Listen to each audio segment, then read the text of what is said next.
just 8 days after 19 students and 2 teachers were killed in a mass shooting in Uvalde, Texas. A gunman shot and killed 4 people, including himself, at a medical clinic in Tulsa, Oklahoma. There was also shooting at a Walmart in Pittston, Pennsylvania. And a 16-year-old was shot outside of his high school in Los Angeles. 3 shootings, all in the course of 24 hours. It hasn't stopped. And let's be frank, it's not going to stop until action is taken. And as always during these cycles of violence, there are calls for Congress to do something, anything, about guns. A bipartisan group of senators have been meeting this week to discuss what that something is. The reporting on this suggests that our lawmakers may be optimistic. They're hoping to reach some kind of deal by next week, a deadline that's been imposed by Senate Majority Leader Chuck Schumer. Here's Senator Chris Murphy of Connecticut on those Senate negotiations and why this time he might be settling for less.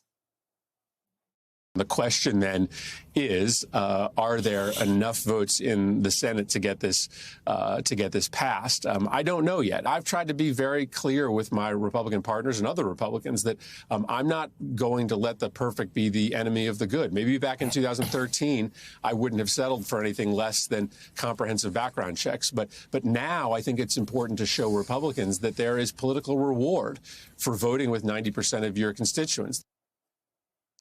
But even as these negotiations continue, Senate Minority Leader Mitch McConnell says he would like to keep the focus away from guns. To see if we can find a way forward, consistent with the Second Amendment, that targets the problem. And it seems to me there are 2 broad categories that underscore the problem: mental illness and school safety. Notice he doesn't mention the guns. So it's too soon to tell whether this flurry of talks on Capitol Hill will translate into meaningful change or if this time it really is different. But if those comments from Mitch McConnell are any indication, it's hard to imagine some sort of big, bold compromise on gun legislation. But what if? What if we did have the political will to do something big and bold? What might that look like? Well, our neighbors to the north are showing us. This week, Canada introduced legislation that freezes handgun sales and enacts a mandatory buyback program of some assault weapons. The proposals also include limits on the size of magazines, harsher penalties for trafficking in guns, red flag laws, and a measure that would strip firearm licenses from people that are involved in domestic violence cases. Here's Canadian Prime Minister Justin Trudeau on the urgency of these new gun measures. And unfortunately, the reality is, in our country, it is getting worse and has been getting worse over the past years. We need only look south of the border to know that if we do not take action firmly and rapidly, it gets worse and worse and more difficult to counter. So some of these measures will need to be passed by the Canadian Parliament. Still, the Canadian government didn't waste time in putting together concrete proposals to curb gun violence. Some of us may shrug and say, well, that can't happen here in the United States. But history would prove otherwise. Congress has passed a ban on assault weapons before. It received only 52 votes in the Senate, not a filibuster-proof vote of 60. In 1994, then-President Bill Clinton signed the ban into law. But there was a sunset provision tucked in there, allowing the ban to expire unless Congress renewed it in 10 years. Now, take a look at this graph compiled by the Financial Times of mass shootings in the United States since 1982. You can see from the left of your screen the number of mass shootings increasing and getting more and more deadly over time. But there's a clear break in between. In 2004, that is when the assault weapons ban was allowed to expire. So my question is, if Congress took sweeping action on guns like the Canadian government just did after an attack in the United States, just how big a difference could that make? And just how many more lives could it save? Joining us now is Canada's Minister of Public Safety, Marco Mendicino. He actually presented the recent gun legislation in Canada's Parliament. Minister, thank you so much for being with us today. Can you describe how Prime Minister Trudeau came up with this bill to freeze, not outright ban, but freeze the sale of handguns? Because what is the intended effect of this bill? And do you actually think it'll move the needle in terms of gun control, even in Canada? Well, the intended effect of the bill is to keep our communities safe from gun violence. And yes, we do think we can pass it quickly. But before I come to exactly highlighting the provisions of the bill, I do want to say that we are grieving along with our American friends in the communities of Buffalo, in the communities of Tulsa just yesterday, and obviously the communities in Uvalde. The people-to-people ties between Canada and the United States go back a long way. And we know this is a tough moment, and we're right there with you. There are some differences, though, between our two countries when it comes to regulating guns. In your country, as you know, there's a constitutional right to bear arms, and in Canada, there is no such constitutional right. So now, fast forward to Bill C-21. It'll do a number of things. First, put in place a national handgun freeze. What this means is that on a go forward, it'll be illegal for anyone to buy, sell, transfer, or import handguns. This is important because just last week, Statistics Canada published a report that showed that handgun violence is on the rise. Second, it takes on organized crime. We're going to raise maximum penalties against illegal gun smugglers and also give police some additional powers. And third, we're going to take on domestic violence in connection with gun violence by introducing red flag protocols. This is the product of advice we've gotten from law enforcement, from women's groups and survivors groups, and we think we can get it done. I've called on parliamentarians to read the bill, to debate the bill, and to pass the bill precisely because it is urgent.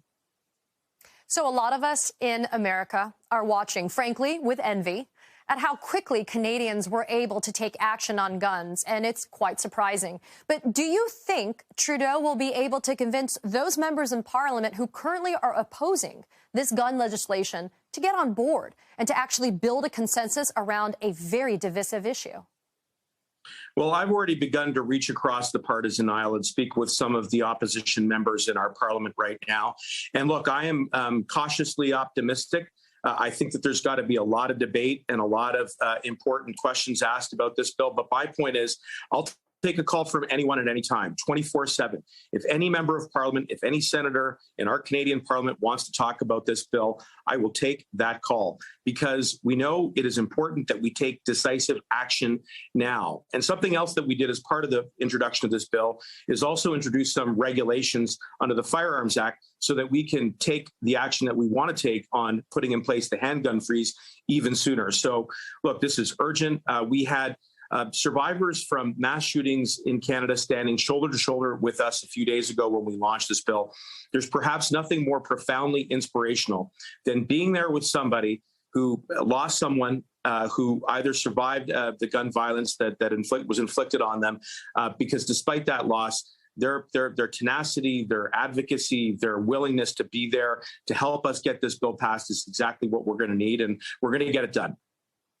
Minister, let's talk brass tacks, though. I mean, it is optically a fantastic idea. It's something that is inspirational for those of us in the United States. But back in 2020, Prime Minister Trudeau attempted to ban more than 1,500 models of rifles, including the AR-15, after that tragic mass shooting in Nova Scotia. If you failed to build the consensus, kind of like what's happening with us in Congress right now, what happens to that bill? Does it just go away? Well, obviously, that's exactly what's at stake, Katie, and that's why it was important that following the mass shooting in Nova Scotia, and I just recently met with some of the families there who are still reeling in the pain of their loss, we did act quickly and decisively to put in place a ban right across the country of AR-15s and assault-style rifles. And the extension of that policy will now be to put in place a mandatory buyback program. This is the first ever of its kind in Canada. And what I announced a couple of days ago is that we're going to imminently launch consultations with industry leaders so that we can put in place a compensation scheme that is fair and transparent.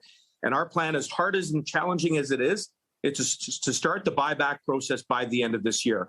And that's because AR-15s and assault-style rifles have no place in our communities. They were designed for one thing, and that's to kill people. They belong on the battlefield, not in our communities.